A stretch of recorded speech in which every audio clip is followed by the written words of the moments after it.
Eu sou Mário Persona e essas são as respostas que eu dei aos que me perguntaram sobre a Bíblia. Sua dúvida é se basta crer em Jesus para ser salvo. Num mundo com tantas religiões e diferentes vozes falando o que pensam a respeito da salvação, você descobrirá que a maioria daqueles que se dizem cristãos acreditam mais nos seus próprios esforços do que em Jesus e na sua obra na cruz.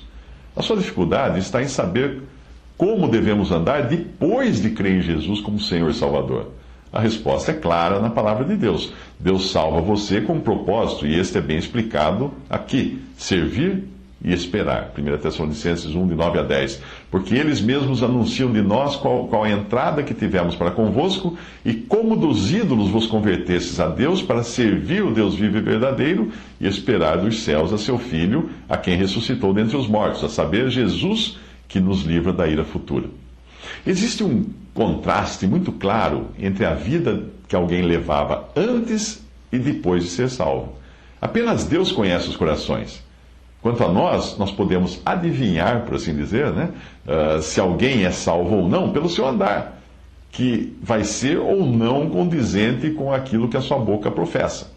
1 Coríntios 6, de 9 a 11, diz: Não sabeis que os injustos não herdarão o reino de Deus? Não vos enganeis, nem os devassos, nem os idólatras, nem os adúlteros, nem os efeminados, nem os sodomitas, nem os ladrões, nem os avarentos, nem os bêbados, nem os maldizentes, nem os roubadores herdarão o reino de Deus. E tais fostes alguns de vós, mas fostes lavados, mas fostes santificados, mas fostes justificados em nome do Senhor Jesus Cristo e no Espírito de nosso Deus. Mas veja que não é apenas de pecados escabrosos que o apóstolo está falando na passagem. Ele fala até de coisas lícitas, mas que podem servir de tropeço para a vida do cristão. Veja, por exemplo, em 1 Coríntios 6,12, quando ele diz: Todas as coisas me são lícitas, mas nem todas as coisas convêm. Todas as coisas me são lícitas, mas eu não me deixarei dominar por nenhuma delas. Você escreveu: resumindo, a minha dúvida é só crer em Jesus Cristo que estamos salvos? Ou eu vou mudar um pouco a sua pergunta para você entender melhor. Digamos que você tivesse perguntado: é só crer em Jesus Cristo e no fato de ter deixado a glória para morrer como um criminoso no meu lugar que eu sou salvo?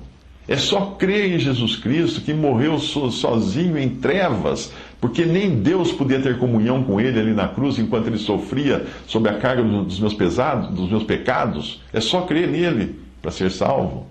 É só crer em Jesus Cristo, que teve o seu lado rasgado pela lança do soldado, para que saísse o sangue e a água da minha purificação? É só crer nele para ser salvo.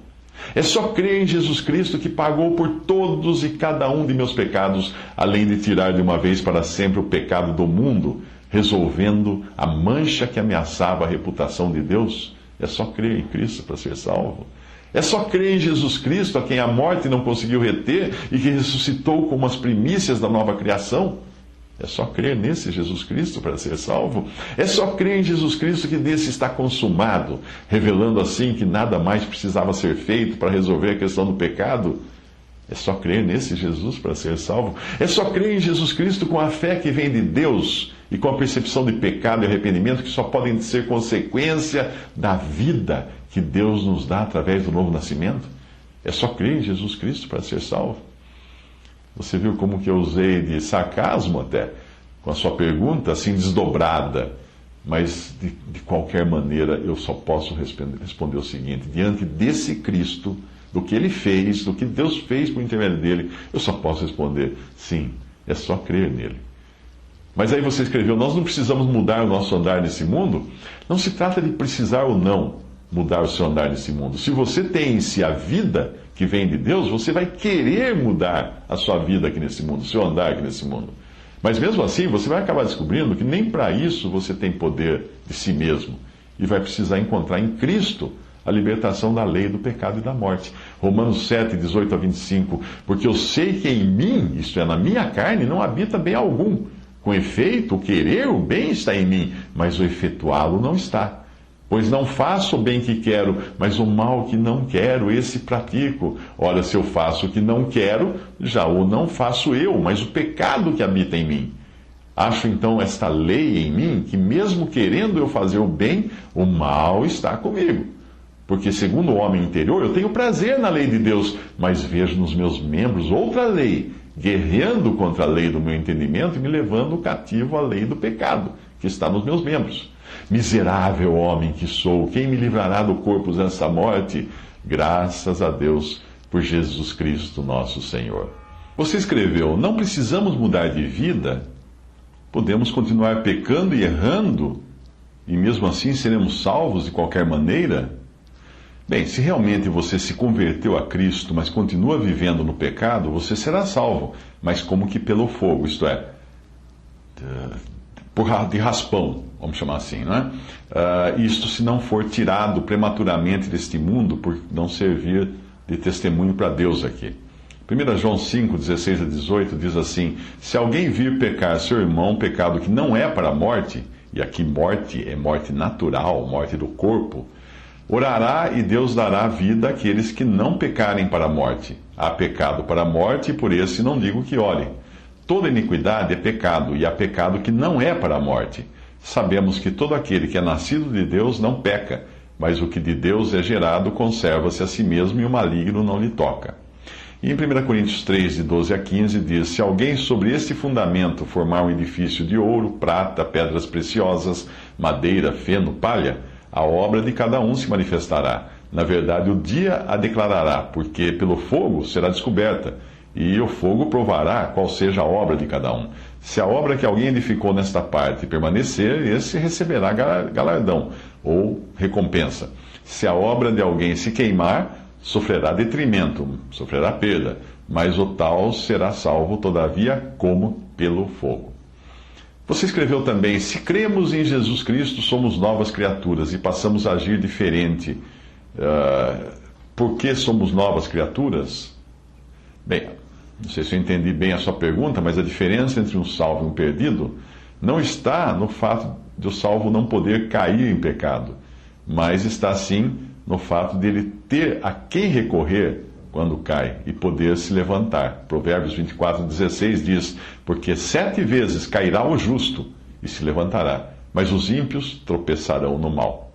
A diferença entre uma ovelha e uma porca é que ambas podem cair na lama, mas a ovelha sente-se mal, procura sair logo da lama, enquanto a porca gosta e prefere ficar lá se refestelando no barro. Veja o que a palavra fala, a palavra de Deus fala de homens que obtêm o conhecimento de Jesus Cristo intelectualmente apenas, e isso os leva até a se afastar de vícios, pecados, etc., até que um dia é revelado que nunca realmente creram em Jesus. Veja essa passagem, 2 Pedro 2, de 20 a 22. Porquanto, se depois de terem escapado das corrupções do mundo pelo conhecimento do Senhor e Salvador Jesus Cristo, forem outra vez envolvidos nelas e vencidos, tornou-se-lhes o último estado pior do que o primeiro, porque melhor lhes fora não conhecerem o caminho da justiça, do que, conhecendo-o, desviarem-se do santo mandamento que lhes fora dado. Deste modo sobreveio-lhes o que por um verdadeiro provérbio se diz: o cão voltou ao seu próprio vômito, e a porca lavada ao espojadouro de lama. Veja que são pessoas que nunca deixaram de ser cães ou porcas, porque voltou, estavam fora, estavam limpos, estavam caminhando de acordo com a palavra de Deus, mas sem serem salvos. E aí, de repente, voltam para trás aquilo que eles sempre foram. Você escreveu: mas se eu só creio em Jesus, porém continuar a fumar pedras de crack, ainda assim serei salvo? Bem, se você for realmente salvo, de sã consciência e ciente do amor que Jesus teve por você, você não irá nem pensar nessa possibilidade de continuar levando uma vida que desagrade o seu Salvador. Romanos 8,15: porque não recebestes o espírito de escravidão para outra vez estardes em temor, mas recebestes o espírito de adoção de filhos, pelo qual clamamos: Abba, Pai. Efésios 1,5: e nos predestinou para filhos de adoção por Jesus Cristo, para si mesmo, segundo o beneplácito da sua vontade. Você ainda não entendeu a diferença entre um filho adotivo e um empregado? Um filho adotivo é aquele que é adotado e passou a fazer parte da família do pai sem esforço algum de si mesmo. Ele não merecia isso, foi uma escolha do pai adotá-lo. Ao ser adotado, com direitos plenos, ele passa a ser herdeiro de tudo que é de seu pai. Já o empregado é aquele que só espera receber algo se trabalhar. Ele precisa fazer para merecer. O filho adotivo nunca enxerga o seu pai como seu devedor. Um filho não vai olhar para o pai e falar: pai, você me deve isso. Não.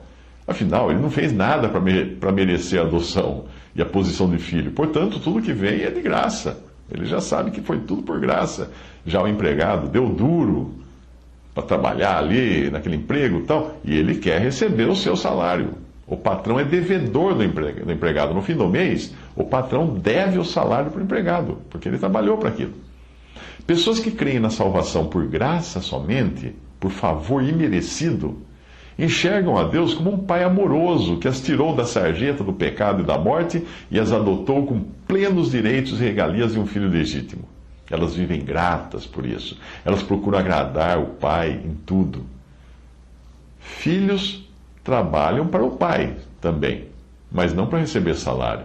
Mas porque são filhos, eles já desfrutam de tudo que pertence ao pai. Eles não precisam ganhar alguma coisa do pai, porque aquilo que é do pai é deles também. Não existem limites para o que eles podem fazer para o pai, mesmo porque não há uma relação de barganha do tipo toma lá, dá cá. O sentimento é sempre de gratidão por tudo que o pai lhes deu. Eles são herdeiros. Por outro lado, pessoas que acreditam que são salvas por obras, por boas obras, por merecimento, por sua fidelidade, e ainda acreditam que só permanecerão salvas se viverem uma vida correta e religiosa, elas enxergam a Deus, essas pessoas enxergam a Deus como um patrão, que só pode exigir delas o que estiver no contrato e mediante pagamento de uma recompensa. Elas vivem com um olho na recompensa e se desesperam quando veem as coisas darem errado nessa vida. Aí elas concluem que das duas uma, ou não estão se esforçando o suficiente, ou Deus é injusto e não está recompensando como deveria. Em casos assim, alguns preferem até voltar a trabalhar para o antigo patrão, que é Satanás.